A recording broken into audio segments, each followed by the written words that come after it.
అస్సలాము అలైకుం వరహ్మతుల్లాహి వబరకాతుహు. అల్హమ్దులిల్లా అల్హమ్దులిల్లాహి రబ్బిల్ ఆలమీన్ వస్సలాతు వస్సలాం అలా రసూలిహిల్ కరీం. అమ్మా బఅద్. అఊజు బిల్లాహి మినష్ షైతానిర్ రజీం. బిస్మిల్లాహిర్ रहमानिर रहीम. बहन आयत पढ़ो माँ. أعوذ بالله من الشيطان الرجيم. بسم الله الرحمن الرحيم.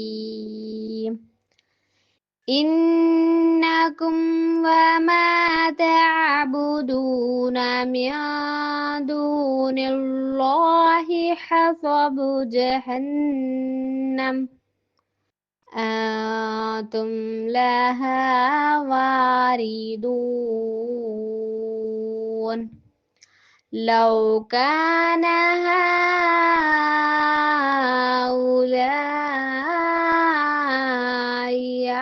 آلهة ما وردوها وكل فيها خالدون. لهم فيها زفير وهم فيها لا يسمعون. మాషాల్లా బారకల్లా సుబ్హానల్లా. రబ్బి ఇష్రహ్ లీ సద్రి వయస్సిర్ లీ అమ్రి వహ్లుల్ ఉక్దతం మిన్ లిసాని యఫ్ఖహు ఖౌలి. రబ్బి జిద్ని ఇల్మా అల్లాహుమ్మా ఫక్హిని ఫిద్దీన్. ఆమీన్ యా రబ్బల్ ఆలమీన్. సమస్త ప్రశంసలు, సమస్త పొగడ్తలు, సకల ఆరాధనలు సర్వజీవ పరిపోషకుడు, ఈ విశ్వ వ్యవస్థ ఆధారభూతుడు, ఇహ పరాల స్వామి యజమాని అయినటువంటి అల్లాహ్కు మాత్రం శోభిస్తాయి. అల్లాహ్ సుబ్హానహు తాలా అనన్యంగా ప్రేమించేవాడు, అపారంగా కనికరించేవాడు, తీర్పు దినానికి తిరుగులేని చక్రవర్తి అల్లాహ్ సుబ్హానహు తాలా. ఆయన తను కోరిన వారిని అనుగ్రహిస్తాడు, తను కోరిన వారిని దండిస్తాడు. ఆయన ప్రణాళికలు ఇంకొకరికి అధికారం చెల్లదు. మనిషిని సృష్టించిన వాడు మనిషి లాంటి వాడు కాదు. మనిషికి ఉన్నటువంటి లోపాలు, బలహీనతలు లేనటువంటి పరమ పవిత్రుడు, మహాపరిశుద్ధుడు అల్లాహ్ సుబ్హానహు తాలా. ఆయన ఆజ్ఞయే సృష్టికి మూలం, ఆయన కారుణ్యమే సకల జీవులకు ప్రాణాధారం.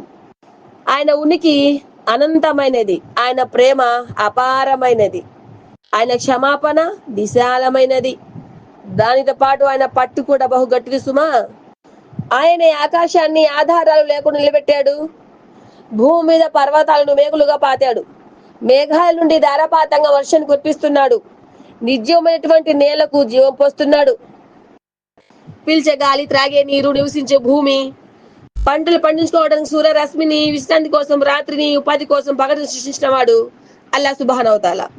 మనందరినీ శిశువు రూపంలో బయటకు తీస్తున్నాడు, యుక్త వయసుకు చేరేటందుకు ఎదుగుదలను ప్రసాదిస్తున్నాడు అల్లాహ్ సుబ్హానహు తాలా. తిరుగుతున్న కాలచక్రం, మారుతున్న మనుషులు, అర్థం కాని తన రాతలు కూడా లిఖించేది అల్లాహ్ సుబ్హానహు తాలానే.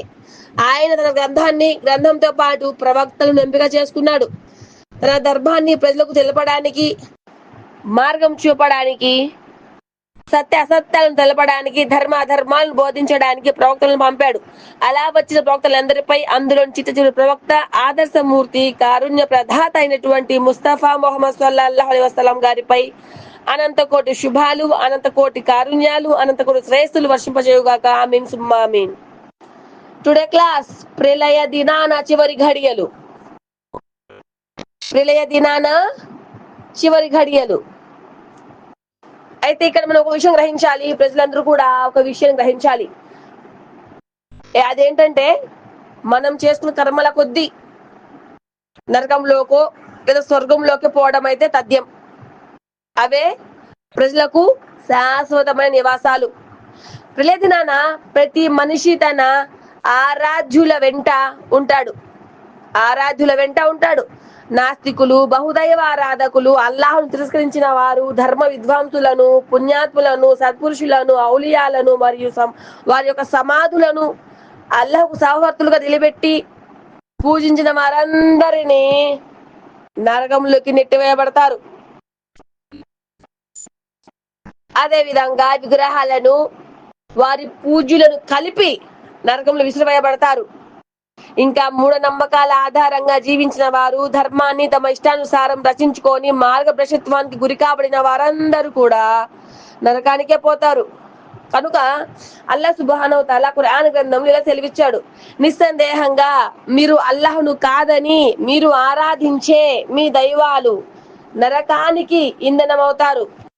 మీరంతా అక్కడికే అంటే నరకాగ్నికే చేరవలసి ఉన్నది. వారు నిజంగానే దేవుళ్ళే అయితే అక్కడకు నరకాగ్నికే పోయేవారు కాదు. ఎవరైతే దేవుళ్ళగా భావించి పూజలు అందుకున్నవారో, పూజలు చేశారో, ఇక అందరూ శాశ్వతంగా అందులోనే ఉంటారు. దానిలో వారు బాధాకరమైన రోదనలు, కేకలు పెడుతూ ఉంటారు. అందులో వారికి ఏ శబ్దము వినిపించదు. ఇది సూరతుల్ అంబియా. గ్రహించండి, నోట్ దిస్ పాయింట్. ఈ యొక్క ఆయతును మీరు గ్రహించండి. 98 నుంచి 100వ ఆయత్ వరకు మీరు ఆ యొక్క ఆయతుల భావాన్ని గ్రహించండి ఇన్షాల్లా. తర్వాత ఇంకొక రిఫరెన్స్ ఉంది, 37వ సూర 22 నుంచి 23 ఆయతులు గ్రహించండి. దుర్మార్గులందరినీ, వారి సహచరులను, అల్లాహ్ను కాదని వారు ఆరాధిస్తూ ఉన్న దైవాలను చుట్టుముట్టి తీసుకురండి. ఆ తర్వాత వారందరినీ నరకానికి దారి చూపండి. వారందరికీ నరకానికి దారి చూపండి అని అంటాడు. ఎవరు? అల్లాహ్ సుబ్హానహు తఆలా. గ్రహించండి, మీరు ఆయతులు గ్రహించండి. ఇవి నా సొంత మాటలు కాదు కదా. మీరు ఆయతులు గ్రహించండి. సూరా పేరు చెప్తున్నాను, ఆయతులు కూడా చెప్తున్నాను కదా, గ్రహించండి. తర్వాత సూరత్ హుద్ 98వ ఆయత్ గ్రహించండి. ప్రళయ దినాన ఫిరౌను తన జాతి వారికి నాయకత్వం వహించి ముందుంటాడు. తన నాయకత్వంలో వారిని నరకానికి తీసుకుపోతాడు. ఎవరైనా దానిలో చేరడానికి అది ఎంత నికృష్టమైన గమ్యస్థానమో ఆలోచించండి. అయితే ఇక్కడ ఒకటి మీరు విషయం గ్రహించండి. అల్లాహ్ను, ఆయన ప్రవక్తను విశ్వసించిన వారు, వారి ఆజ్ఞలకు అనుగుణంగా నడుచుకున్నవారు, భయభక్తులతో పాపాలకు దూరంగా ఉంటున్నవారు, మహా విశ్వాసులు, పుణ్యాత్ములు, ప్రళయ దినాన వారికి ఎలాంటి భయం అనేది ఉండదు. ప్రళయ దినాన వారు శాంతిని, స్థిరాన్ని, నిలకడను పొందుతారు. కనుక అల్లాహ్ ఇలా ప్రకటించాడు, ఒక మా నుండి మేలు జరుగుతుందని ముందే నిర్ణయమైపోయిన ప్రజల విషయానికి వస్తే వారు తప్పకుండా అగ్నికి దూరంగా ఉంచబడతారు. దాని రెపరెపను సైతం వారు వినరు. వారు కలకాలం తన మనసులు కోరుకునే భాగ్యాల మధ్య ఉంటారు. తీవ్రమైన ప్రళయ బీభత్సం సమయంలోనూ వారు ఏమాత్రం ఆందోళన చెందరు. అల్లాహ్ దూతలు ఎదురు వచ్చి వారికి స్వాగతం పలికి, మీకు వాగ్దానం చేయబడిన మీ దినం ఇదే అని అంటారు. ఇది సూరతుల్ అంబియా 101 నుంచి 103 ఆయతులు గ్రహించండి. అంటే ఇహలోక జీవితాన్ని జైలు శిక్షగా, ఒక జైలు ఖైదీలాగా, అంటే ఇప్పుడు మనం గ్రహిస్తూనే ఉంటాం, ఒక జైల్లో ఒక ఖైదీని ఎలా అయితే నిర్బంధిస్తూ ఉంచుతామో అలా ఇహలోక జీవితం కూడా మనకి ఒక జైలు గది లాంటిది అనమాట. ఒక జైలు గది లాంటిది. అలా ఇహలోక జీవితాన్ని మనం ఒక జైలు గదిలా భావించి మన ఆశలకు పోకుండా, మన మనోవాంఛకు దారి తీసే పరిస్థితుల నుంచి మనం కాపాడబడి అల్లాహ్ యొక్క మంచి పనులు చేసుకుంటూ, అల్లాహ్ యొక్క నమాజును స్థాపించుకుంటూ, మంచి మేలును ఆజ్ఞాపిస్తూ, చెడు నుంచి నివారిస్తూ, అల్లాహ్ ఏదైతే రాజ్యాంగం చేశాడో దానికి కట్టుబడి ఉంటే అల్లాహ్ మనకు ఏదైతే వాగ్దానం చేశాడో ఆ వాగ్దానాన్ని నిరూపించుకుంటారు. ఆయన అబద్ధం చెప్పరు. అలా కాకుండా తన మనోవాంఛని, తాత ముత్తాతల సాంప్రదాయాలను, మధ్యవర్తులను, మూఢనమ్మకాలను, షిర్కు బిద్దాతులను ఆశ్రయించిన వారు తప్పక నాశనం కోరి తెచ్చుకుంటున్నారు. వారు ఎటువంటి సాఫల్యం అనేది రేపటి రోజున పొందలేరు. అయితే విశ్వాసులు మరియు వంచకులు అల్లాహ్ ముందు హాజరవుతారనమాట. వారందరూ అల్లాహ్ కొరకు నిరీక్షిస్తూ ఉంటారు. అప్పుడు అల్లాహ్ మీరు ఎవరి కోసం నిరీక్షిస్తున్నారు అని అంటాడు. వారంతా మా ప్రభు కొరకు మేము నిరీక్షిస్తున్నాము అని అంటారనమాట. ఆ తర్వాత అల్లాహ్ తన పిక్కిలిని బహిర్గతం చేస్తాడు. విశ్వాసులందరూ దాన్ని చూసి తమ ప్రభు అని తెలుసుకుంటారు. తర్వాత వారందరూ సాష్టాంగ ప్రణామం చేస్తారు. కానీ వంచకులు సజదా చేయలేరు. కనుక అల్లాహ్ ఇలా తెలియజేస్తున్నాడు, ఆ ప్రళయ దినం రోజు అల్లాహ్ తన పిక్కిలిని తెరుస్తాడు. తర్వాత సాష్టాంగ ప్రణామం చేయడానికి పిలువబడతారు. అప్పుడు వారు అవిశ్వాసులు మరియు వంచకులు ఎవరైతే ఉంటారో వాళ్ళు సాష్టాంగ ప్రణామం చేయలేరు. ఇది సూరతుల్ కలం 42వ ఆయత్తు గ్రహించండి. ఆ తర్వాత విశ్వాసులందరూ కూడా అల్లాహ్ వైపు మరలుతారు. అప్పుడు సిరాతును అంటే స్వర్గంలోకి పోవుటకి నిలబెట్టే వంతెన సిద్ధం చేయబడి ఉంటుంది. విశ్వాసులకు ప్రత్యేకమైన జ్యోతిని ప్రసాదించబడుతుంది అక్కడ. దాని వలన వారంతా ఆ వంతెనపై నుండి సులభంగా దాటుకుని స్వర్గాన్ని చేరుకుంటారు. వంచకులకు ఎలాంటి జ్యోతి ఇవ్వబడదు. వారికి ఇలా చెప్పబడుతుంది, మీరు వెనక్కిపోండి, జ్యోతి కోసం ప్రయత్నించకండి, మీరు జ్యోతి కోసం ప్రయత్నించకండి అని చెప్పేసి అవిశ్వాసులకు అక్కడ చెప్పడం జరుగుతుంది అన్నమాట. తర్వాత వారి ముందు ఒక సరిహద్దు కంచె తయారు చేయడం జరుగుతుంది. దానికి ఒక తలుపు కూడా ఉంటుంది. దాని లోపల అల్లాహ్ యొక్క కారుణ్యం ఉంటుంది. దాని చుట్టూ బయట కష్టాలు దుఃఖాలు ఉంటాయి. తర్వాత ప్రజలందరూ కూడా తమ తమ విశ్వాసాల ఆధారంగా మరియు తమ పుణ్యకార్యాలకు అనుగుణంగా పుల్సిరాత్ పై వేగంగా నడుస్తారు. ఆ తర్వాత స్వర్గానికి చేరుకోవాల్సిన వాళ్ళు స్వర్గంలోకి చేరుకుంటారు, లేదా ఆ వంతెన పై నుండే జారి నరకగుండంలోకి పడి దాని యాతనలకు గురవుతారనమాట. అమ్మ అర్థమవుతుందా క్లాస్? అర్థం చేసుకోండి. అర్థమవుతుందా? ఒకవేళ మీకు అర్థం కాకపోతే 1-2 సార్లు వినండి. 1-2 సార్లు మీరు క్లాస్ వినే ప్రయత్నం చేస్తే మీ అందరికి కూడా అర్థమవుతుంది అనమాట. అయితే ఒక హదీస్ చెప్తున్నాను, గ్రహించండి. హజరత్ సయీద్ అల్ ఖుద్రీ రదియల్లాహు అన్హు కథనం. ప్రవక్త ముహమ్మద్ సల్లల్లాహు అలైహి వసల్లం ఇలా ప్రవచించారు, ప్రళయ దినాన ప్రతి జాతి ప్రజలకు వారు ఏ ఏ దైవాలను ఆరాధించారో వారి వెంట పోవాలని కేకలు పెట్టి చెప్తాడు. అంటే దైవదూత సూర్ శంఖాన్ని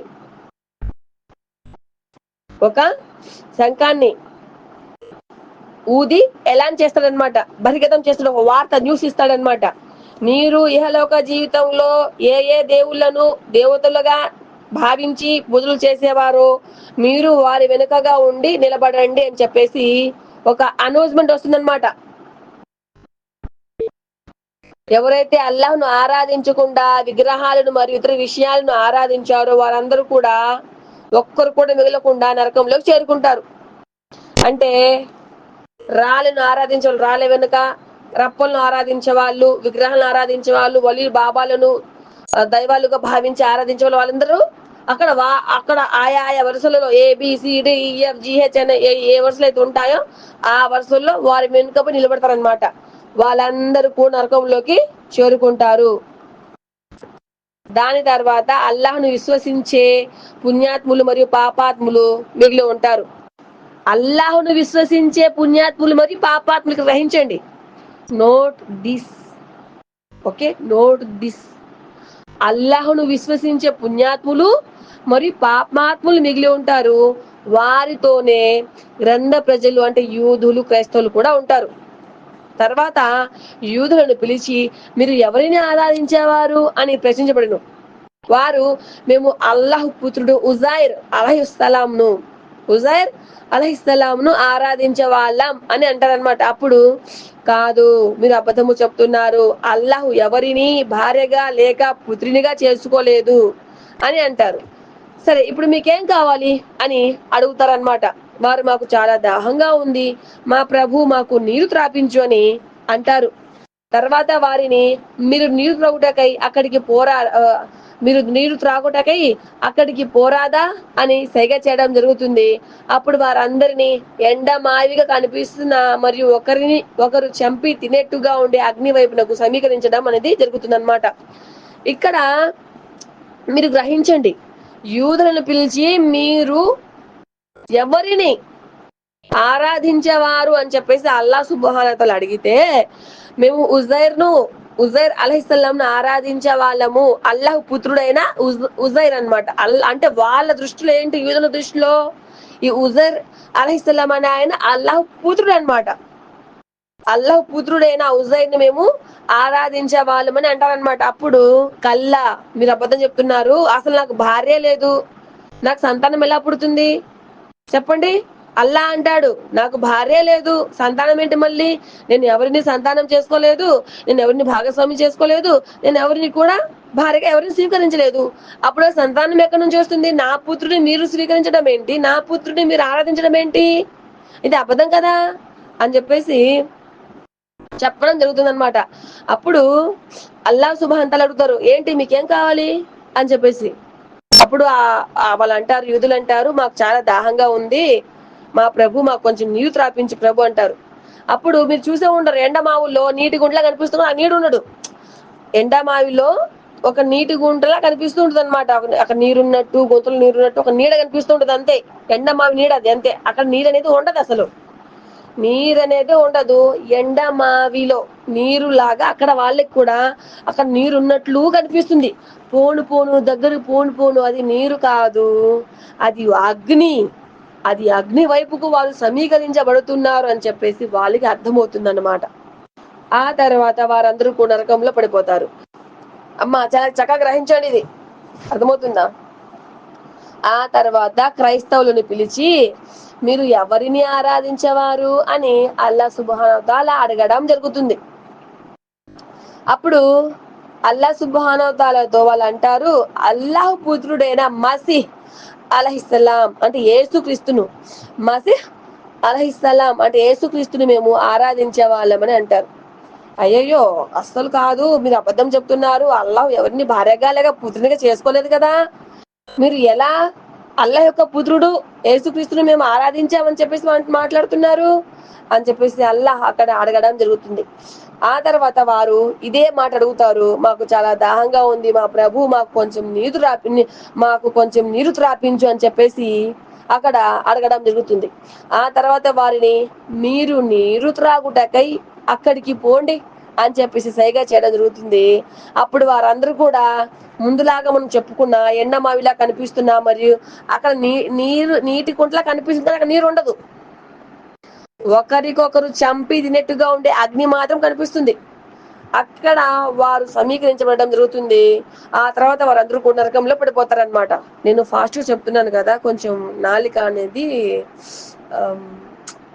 సహకరించడం లేదనమాట, తడబడుతుంది నాలిక అనేది. సో కొంచెం క్లాస్ మధ్యలో 1-2 అక్షరాలు మిస్టేక్స్ వస్తున్నాయి, సో క్షమించండి, ఓకేనా? ఫాస్ట్ గా చెప్పేసరికి నాకు కొంచెం తడబడుతుంది అనమాట క్లాస్, అది విషయం. తర్వాత మీరు అబద్ధం చెప్తున్నారు, అల్లాహ్ ఎవరిని కూడా భార్యగా పుత్రునిగా చేసుకోలేదు, మరి అలాంటప్పుడు మీరు నన్ను ఆరాధించడం ఏంటి, నాకు అర్థం నా పుత్రుడు ఎవరు, యేసు ఏంటి అర్థం కావట్లేదు. సరే మీకేం కావాలి అని చెప్పేసి అల్లాహ్ సుబ్హానహు తఆలా అడగడం జరుగుతుంది. మాకు నీరు కావాలి అని చెప్తే వాళ్ళని కూడా తీసుకెళ్లి నరకంలోకి వేయడం జరుగుతుంది అనమాట. ఆ తర్వాత మిగిలింది ఎవరు, ఇంకా అల్లాహ్ను మాత్రమే ఆరాధించే పుణ్యాత్ములు మరియు పాపాత్ములు అందరూ వెళ్ళిపోయారు. విగ్రహాలను పూజన చేసే వాళ్ళు ఎప్పుడు వెళ్ళిపోయారు అంటే, ఎవరి వెనక అయితే నిలబడతారో, మీరు ఇహలోక జీవితంలో ఎవరిని మీరు దైవంగా భావించి పూజలు చేశారో వారి వెనుక నిలబడండి అని చెప్పేసి ఒక అనౌన్స్మెంట్ రాగానే ఎవరైతే నిలబడ్డారో ఆ రాళ్ళ వెనక, రప్పల వెనక, జెండా కర్రల వెనక, దర్గాల వెనక, విగ్రహాల వెనక వాళ్ళందరూ కూడా ఆటోమేటిక్ గా నరకంలోకి వెళ్ళిపోయారు. ఇంకా మిగిలిన ఈ యూదులు, ఈ క్రైస్తవులు కూడా సెకండ్ టార్గెట్, వాళ్ళు కూడా అయిపోయారు. ఇప్పుడు మిగిలింది అల్లాహును మాత్రమే ఆరాధించే పుణ్యాత్ములు మరియు పాపాత్ములు, ఇద్దరు మిగిలారనమాట. అప్పుడు ఏం జరుగుతుందో ఇప్పుడు చూద్దాం ఇన్షాల్లా.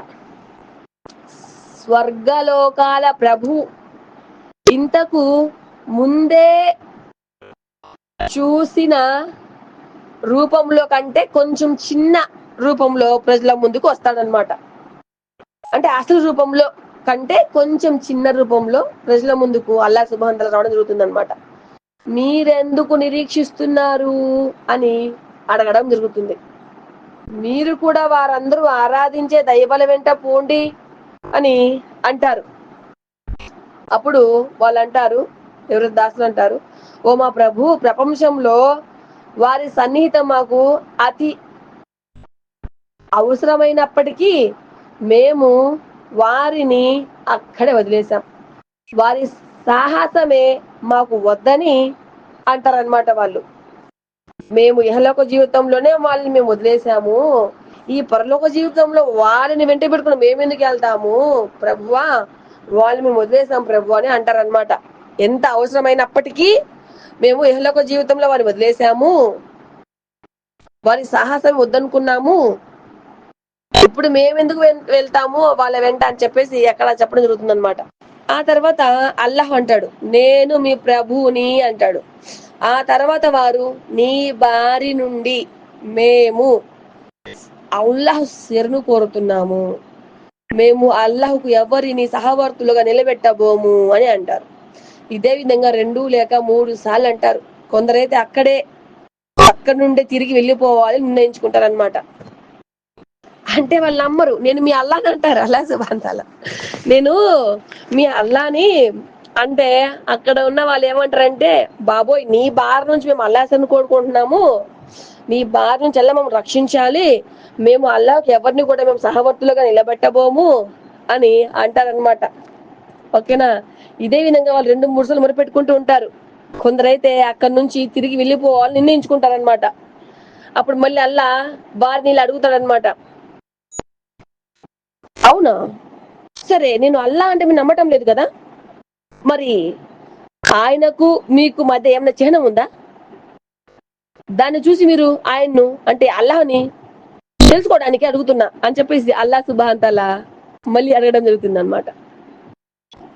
ఫస్ట్ నేను అల్లాని అంటే నమ్మట్లేదు కదా, మేము నమ్మబోము, మేము అల్లా సహోదరులేము, మేము ఎవరిని నిలబెట్టము, నీ నుండి మమ్మల్ని అల్లా రక్షించాలి అని చెప్పేసి అంటారు కదా. ఆ తర్వాత ఏదైనా చిహ్నం ఉందా, మీరు అల్లాహ్ని అల్లాగా మీరు నమ్మడానికి మీకు ఏమైనా చిహ్నం ఉందా అని అల్లాని అడుగుతారనమాట ఆ దాసులని. అప్పుడు ఆ దాసులు అంటారు, అవును అని అంటారు. అంతలో అల్లా తన సాకును తెరుస్తాడు. అంటే సాకున పిక్కిలి, తన పిక్కిలిని తెరుస్తాడు. ఎవరైతే చిత్తశుద్ధితో ఇహలోకంలో అల్లాహకు సజ్దాలు చేశారో వారందరికి కూడా అక్కడ సజ్దా చేసే అనుమతి ప్రాప్తమవుతుంది అన్నమాట. వాళ్ళందరూ అక్కడ సజ్దా చేయగలుగుతారనమాట. చిత్తశుద్ధితో ఎవరైతే మనము నమాజ్ లో అల్లాహకు సాష్టంగా సజ్దా చేశామో వాళ్ళందరికి కూడా అక్కడ సజ్దా చేసే అనుమతి ప్రాప్తమవుతుంది. ఇక ఎవరైతే విశ్వాసులతో తప్పించుకోవాలని లేక ఇతరులు చూసేటందుకు పేరు ప్రతీక్షల కోసం సజ్దాలు చేసేవారు వారందరి వీపులను అల్లాహ్ ఏటవాలుగా అంటే సజ్దా చేయడానికి శక్తి లేకుండా చెక్కలాగా బద్దగా నిర్జీవం చేసేస్తారనమాట. వారందరూ కూడా సజ్దా చేయాలనుకున్నా కూడా చేయలేరు, వెల్లకిలా కిందకు నేలపై పడిపోతారనమాట. అర్థమవుతుందా. ఇక్కడ నమాజ్ కూడా మనం ఎలా చేయాలి, మన నమాజ్ లో మనము చేసే సజ్దాలు తిన్నగా అల్లాహ్ కోసం మాత్రమే భయభక్తులు చేయాలి. ఇక్కడ నమాజ్ మనకి ఎలా రక్షిస్తుంది, ఎవరైతే రియాకారి కోసము పేరు ప్రతిష్ఠ కోసం ఇతను ముసల్మానేనా, ఈ ముసల్మాన్ అయి ఉండి ఏంది నమాజ్కి వెళ్ళడు అని చెప్పేసి ఎవరైనా మనం తప్పుగా అనుకుంటారేమో అని చెప్పేసి మనకు మంచి పేరు రావాలని చెప్పేసి ఇలా ఇహలోక జీవితంలో భూలోక వాసుల కోసం చేసే ఏదైతే నమాజ్ చేసే దొంగ నమాజ్ చేసే వాళ్ళు ఉంటారో వారి నమాజు ఆ రోజు ఎటువంటి ప్రతిఫలాన్ని ఇవ్వలేదు వాళ్ళకి. ఆ రోజు అల్లా సుబ్హానహు వ తఆలా దగ్గర వాళ్ళు సాష్టంగా ప్రణామం చేయలేరు, అంటే సజ్దా చేయలేరు అనమాట. అల్లా సుబ్హానహు వ తఆలా వారి యొక్క వీపును చెక్కలాగా చేసేస్తాడనమాట. వాళ్ళు వెల్లకిల్ల పడిపోతారు. ఎందుకంటే అల్లాకి తెలుసు కదా, ఇప్పుడు నేను అల్లా కోసం మాత్రమే నేను దీని పని చేస్తున్నానా లేదా నా స్వార్థం ఏంటంటే దీంట్లో దాగి ఉందనేది నా అల్లాకి తెలుసు. సంకల్పాలు బేసిక్గా తెలిసింది ఎవరికి తెలుస్తాయి, సంకల్పాలు అల్లా సుబ్హానహు వ తఆలా మాత్రమే తెలుస్తాయి.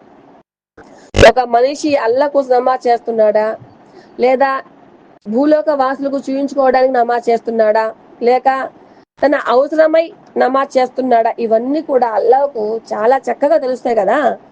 కాబట్టి ఆ యొక్క ప్రతిఫలం భూలోకంలో మనకి ఏమి ఉండదు అనమాట. మనం భూలోకంలో మనం దొంగ నమాజులు చేసినా, రియాకారి కోసం చేసినా, అల్లా ఏంది, ఎందుకు చేస్తున్నారు ఇలా అని చెప్పి అడగరు. కానీ ఎప్పుడు ఎక్కడ దాని ప్రతిఫలం ఇవ్వాలో అక్కడ ఇస్తారనమాట.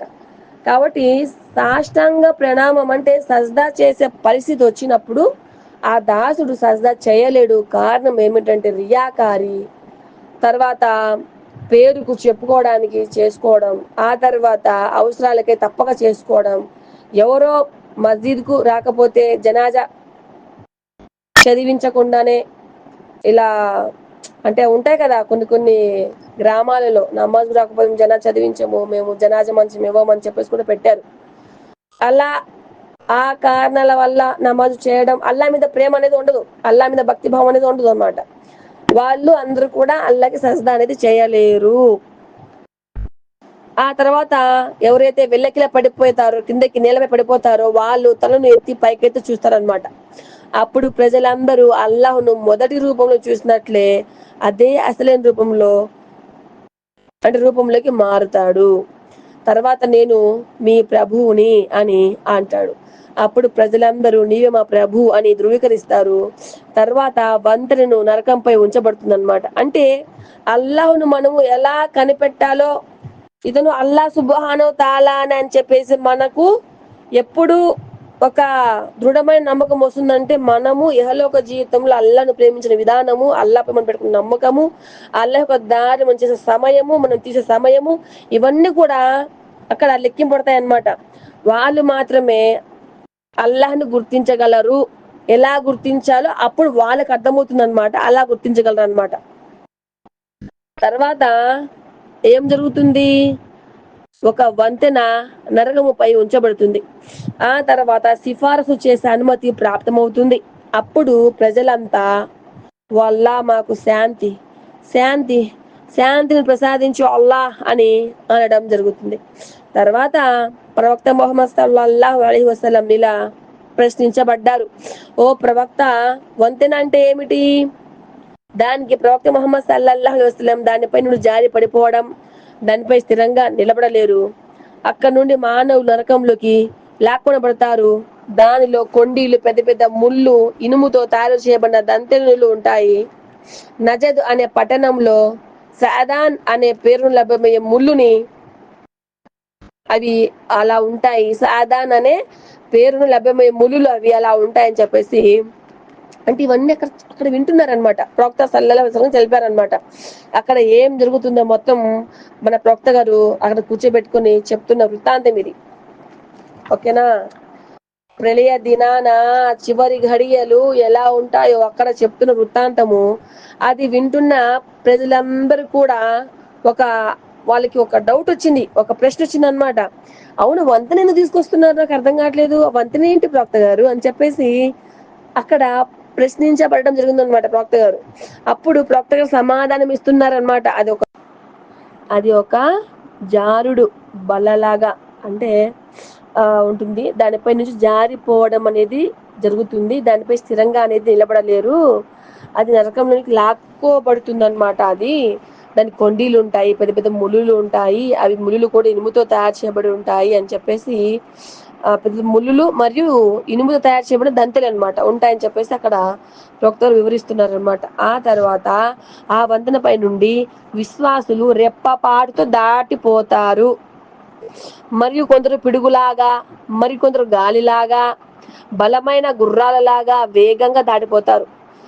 ఇంకా కొందరైతే నరకంలో నెట్టివేయబడతారు అని ప్రవక్త ముహమ్మద్ సల్లల్లాహు అలైహి వసల్లం తెలిపారు అనమాట. అర్థమవుతుందా? సహీ ముస్లిం ఇది 269. ఆ వంతెన అనేది జారుడులాగా ఉంటుంది. అది విశ్వాసులకైతే అది చాలా సౌకర్యవంతంగా ఉంటుంది. విశ్వాసులు అయితే రెప్పపాటుతో దాటిపోతారు. మరి కొందరైతే పిడుగులాగా, మరికొందరైతే గాలిలాగా, మరికొందరైతే బలమైన గుర్రాల్లాగా వేగంగా స్వర్గంలోకి దాటిపోతారు.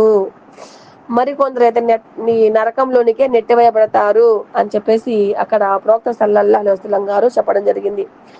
హజరత్ అబూ హురైరా రదియల్లాహు అన్హు కథనం, ప్రవక్త ముహమ్మద్ సల్లల్లాహు అలైహి వసల్లంతో అల్లాహ్ను చూడబోయే విధానం గురించి ప్రశ్నించేవారనమాట. అప్పుడు ప్రవక్త సల్లల్లాహు అలైహి వసల్లం ఇలా సమాధానం ఇచ్చారు. అంటే మనము అల్లాని చూడగలమా, అల్లాని మనం చూడగలమా అని చెప్పేసి ఇదంతా విన్న అబూ హురైరా గారు ప్రవక్త గారిని అడిగారనమాట. అప్పుడు పున్నమి రాత్రి చంద్రునిపై ఎలాంటి మేఘాలు లేని సమయంలో దానిని దర్శించడానికి మీకు ఏమైనా కష్టం కలుగుతుందా అని అడిగారు ప్రవక్త గారు. లేదు అని ప్రజలు సమాధానం ఇచ్చారు. అలాగే ప్రళయం రోజున చాలా సులభంగా అల్లాహ్ను మీరు చూస్తారు అని ప్రవక్త ముహమ్మద్ సల్లల్లాహు అలైహి వసల్లం గారు తెలిపారన్నమాట. ఇది చాలా పెద్ద చాప్టర్.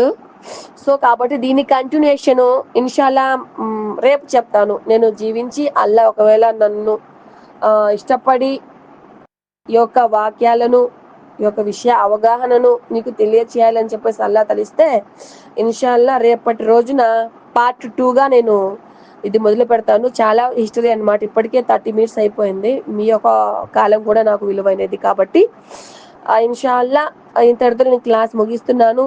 ఏదైతే అల్లా సుబ్హానహు తఆలా మనకు తెలియజేశారో ఆ విషయాలన్నింటినీ గ్రహించి అందులో ఏ ఏ లోపాలు ఉన్నాయో మనము అల్లా కోసం సరిదిద్దుకోవాలని నేను భావిస్తూ, అలాగే నేను చేస్తున్న ఈ చిన్న ప్రయత్నం కూడా అల్లా స్వీకరించాలని భావిస్తూ, అల్లాతో దువా చేస్తూ, ఏదైతే ప్రళయ దినాన అసలైన గమ్యాన్ని చేరుకోవడంలో వచ్చే చిక్కులను, కష్టాలను అతి సులభంగా దాటుకొని స్వర్గాన్ని చేరుకోవాలని అల్లాతో మనస్ఫూర్తిగా నేను దువా చేస్తూ నేను దరుదు చదివి నేను నా యొక్క క్లాస్ని ఎండ్ చేస్తున్నాను. అల్లాహుమ్మ సల్లి అలా ముహమ్మదిన్ వఅలా ఆలి ముహమ్మదిన్ కమా సల్లైత అలా ఇబ్రాహీమ వఅలా ఆలి ఇబ్రాహీమ ఇన్నక హమీదుమ్ మజీద్. అల్లాహుమ్మ బారిక్ అలా ముహమ్మదిన్ వఅలా ఆలి ముహమ్మదిన్ కమా బారక్త అలా ఇబ్రాహీమ వఅలా ఆలి ఇబ్రాహీమ ఇన్నక హమీదుమ్ మజీద్. సుబ్హానల్లాహి వ బిహమ్దిహి సుబ్హానక అల్లాహుమ్మ వ బిహమ్దిక అష్హదు అన్ లా ఇలాహ ఇల్లా అంత అస్తగ్ఫిరుక వ అతూబు ఇలైక్. అస్సలాము అలైకుం వ రహ్మతుల్లాహి వ బరకాతుహు.